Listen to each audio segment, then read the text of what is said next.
नमस्कार बंधुरा सुमित्रार रान्नाघर থেকে বলছি। দেখুন আজকে আমি একটুখানি ঝিঙের ভাতটা করব। তো তার জন্য দেখুন ঝিঙেগুলোকে কিন্তু আমি এই ওপরে যে উঁচু উঁচু ভাগগুলো একটুখানি চেঁচে নিয়েছি, বাকি কিন্তু খোলা সমেতই আছে। এই ঝিঙেগুলোকে ভালো করে ধুয়ে নিয়েছি আমি, খুব পরিষ্কার করে ধুয়ে নেবেন, খুব বালি থাকে ঝিঙেতে। ভালো করে ধুয়ে নিয়েছি, এবার এটাকে জল ঝরতে দিয়েছি। তারপরে আপনাদেরকে আমি কী করব বাকিটা আমি দেখিয়ে দিচ্ছি। দেখুন বন্ধুরা ঝিঙেতে কী কী দেবো। ঝিঙেতে দেবো পোস্ত, তিল, কালো সর্ষে, সাদা সর্ষে, আর দেবো কাঁচা লঙ্কা, আর দেবো একটা টমেটো, আর এটাকে দিয়ে ভালো করে পিষে নেবো। নিয়ে তারপরে আপনাদের কাছে আমি ফেরত আসছি। এগুলো এই মিক্সির বাটিতে আমি, এই দেখুন মিক্সির বাটিতে আমি এগুলো সব দিয়ে দিলাম। এগুলো সব মিক্সির বাটিতে আমি দিয়ে দিলাম।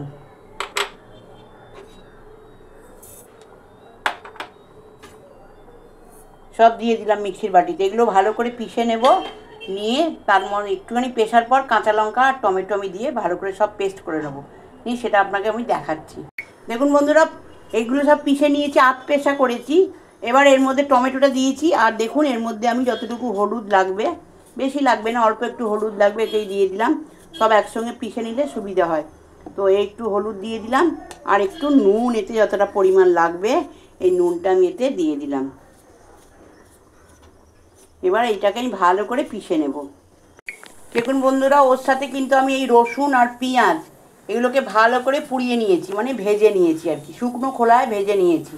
এবার ওইগুলোকেও পিষবো। ওগুলো যেগুলো দিয়েছিলাম সেগুলো সব পেশা হয়ে গেছে। এবার এটা পিষে বাকিটা আমি রেডি করছি। দেখুন বন্ধুরা এটা কিন্তু পেশা হয়ে গেছে, এটা আমি ঢেলে নিচ্ছি। এবার ওইগুলো পিষে নেব।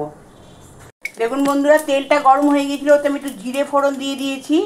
আর এইবার এই ঝিঙেগুলো ওই তেলটার মধ্যে আমি ভালো করে ভেজে নেব। নিয়ে তারপরে এগুলোকে আমি পিষবো। এগুলোকে ভালো করে আমি ভেজে নেব।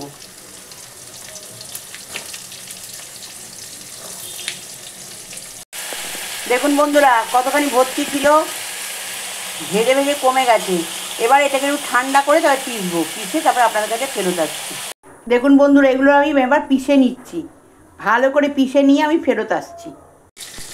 দেখুন বন্ধুরা এটা পেশাটা হয়ে গেছিলো, পোস্ত যে সব রকম ছিল ওই পেশাটা, আর এটা যেটা পুড়িয়েছিলাম রসুন আর পেঁয়াজ এই পেশাটা, আর এটা দেখুন ঝিঙেটা পুরো পিষে নিয়েছি, ভেজে পিষে নিয়েছি। এবার ওই তেলের মধ্যে আমি ওই তেলের মধ্যে এইগুলো আমি সব দিয়ে দিচ্ছি। এগুলো সব আগে আমি দিয়ে দিচ্ছি।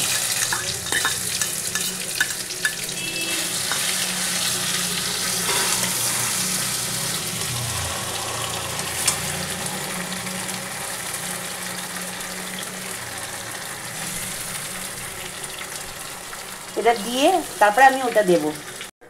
দেখুন বন্ধুরা এটা কিন্তু আমার মোটামুটি ভাজা হয়ে গেছে। এবার কিন্তু আমি ঝিঙের পেস্টটা এতে ঢেলে দিচ্ছি। ঝিঙের পেস্টটা এতে আমি ঢেলে দিলাম।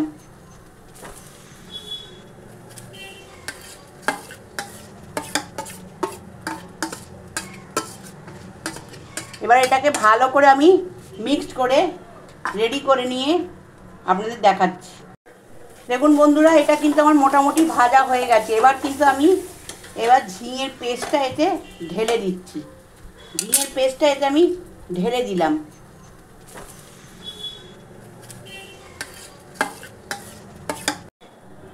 দেখুন বন্ধুরা কড়া ভর্তি ছিল, শুকনো করে ফেলেছি। এটা একটু টাইম লাগে কিন্তু খেতে দুর্দান্ত সুস্বাদু হয়। এটা দেখতে পেলেন এই রেসিপিটা, এটা একদম দেখলেন শুকনো করে ফেলেছি, পুরো জল জল ছিল আপনারা দেখেছেন। সেই রেসিপিটাকে আমি একদম শুকনো করে ফেলেছি। এই রেসিপিটা যদি আপনাদের ভালো লেগে থাকে আপনারা আমায় সাবস্ক্রাইব করবেন, সাইডে থাকা বেলটা দাবিয়ে দেবেন, লাইক করবেন, শেয়ার করবেন, কমেন্টে অতি অবশ্যই লিখবেন। আমি সুমিত্রার রান্নাঘর থেকেই বললাম।